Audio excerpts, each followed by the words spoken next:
सन 2005 के अंदर कुरान को एक चैलेंज किया गया था। चुनांचे एक प्रोफेसर वॉल्फ ने एक सॉफ्टवेयर तैयार किया। उस सॉफ्टवेयर का हाल ये था कि अगर उसमें अरबी का कोई जुमला लिखा जाता तो उसमें कितनी गलतियां हैं वो बता दिया करता था।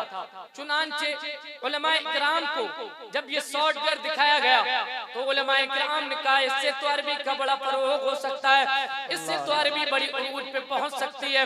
लेकिन प्रोफेसर ने कहा नहीं, हमने ये अरबी के उरूज के लिए नहीं बनाया गया, अरबी के उरूज और इर्तिका के लिए नहीं बनाया गया, बल्कि हमने इस सॉफ्टवेयर को इसलिए तैयार किया गया कि 1400 साल से तुम्हारा कुरान ऐलान कर रहा है कुरान में कोई शक व शुबा की गुंजाइश नहीं है, कुरान में कोई गलती नहीं है, कुरान में कोई मिस्टेक नहीं है, कुरान अल्लाह का कलाम है, ये किसी दुनियादार का कलाम नहीं है। तुम्हारा कुरान चैलेंज कर रहा है कि अगर तुम इस बात पर कुदरत रखते हो कि कुरान जैसी कोई किताब ला करके दिखाओ तो अल्लाह लेकर के आओ। कुरान जैसी कोई किताब तो नहीं ला सकते, लेकिन हम तुम्हें बताएंगे कि तुम्हारे कुरान में कोई गलती है कि नहीं है। चुनांचे उस सॉफ्टवेयर में पूरा कुरान टाइप कर लिया गया, चेक कर लिया गया। उसके बाद एक तारीख मुतय्यन की गई और उस तारीख का ऐलान किया गया। पूरी दुनिया से उलमाए किराम को बुलाया गया कि आओ देखो हमने कुरान को चैलेंज किया गया, आओ देखो आज हम बताएंगे कुरान में कोई गलती है कि नहीं है। चुनांचे न्यूयॉर्क का पूरा हाल उस तारीख को उलमाए किराम से भर गया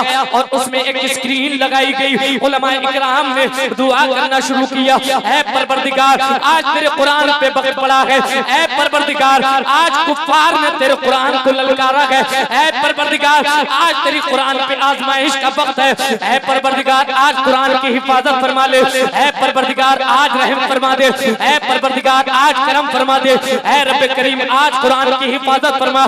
कुफ्फार इस बात में लगे हुए हैं कि कुरान में कोई गलती निकाल दे, कुरान में कोई मिस्टेक निकाल दे। चुनांचे कंप्यूटर को तैयार किया गया, सामने एक स्क्रीन लगाई गई, स्क्रीन लगाने के बाद स्क्रीन पे एक फोकस डाला गया और स्क्रीन पर और सिस्टम को शुरू किया गया। और जब सिस्टम को शुरू किया गया तो स्क्रीन पर एक गिनती आई और लिख करके आया 1 2 3 4 5 6 7 8 9 10 से लेकर के 20 तक गिनती आई है। उसके बाद सिस्टम को शुरू किया गया है और जब सिस्टम को शुरू किया गया है बटन को दबाया गया है तो सामने लिख करके आया है mistake number 1 0 0 0, mistake number 2 0 0 0, mistake number 3 0 0 0, mistake number 4 0 0 0, mistake number 5 0 0 0।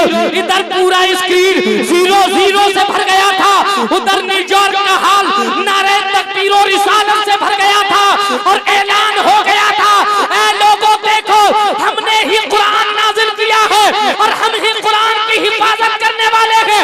ये कुरान न कल मिटा था न आज मिटा है और न ये कुरान क़यामत तक मिटने वाला है, क्योंकि इसकी हिफाजत हम खुद फरमाने वाले हैं। ऐ है नारे तकबीर, नारे रिसालत, जश्न दस्तार बंदी, अजमते कुरान पाक, मसलके आला हजरत। वाह पहले भी मिटाने की कोशिश की।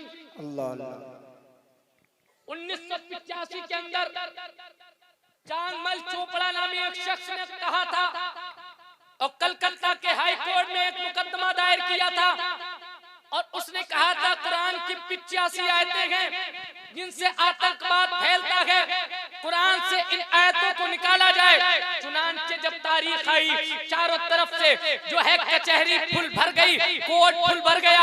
उसके बाद एक 11 साल का बच्चा सामने निकल करके आता है और कहता है ऐ लोगों तुम कुरान को मिटाने की बात करते हो, तुम कुरान पे मुकदमा चलाने की बात करते हो, तुम कुरान से आयत जिहाद निकालने की बात करते हो। अगर तुम चाहते हो कुरान को मिटाया जाए तो सुनो सबसे पहले एक खंजर लेकर के आओ और मेरे सीने पे मार कर मेरे सीने से दिल निकालो, क्योंकि ये कुरान सिर्फ बर्फ पे महफूज नहीं है बल्कि मेरे जैसे हजारों करोड़ों बच्चों ने अपने सीने को कुरान के लिए जुज़दान बना रखा है। वाह वाह वाह जिंदाबाद।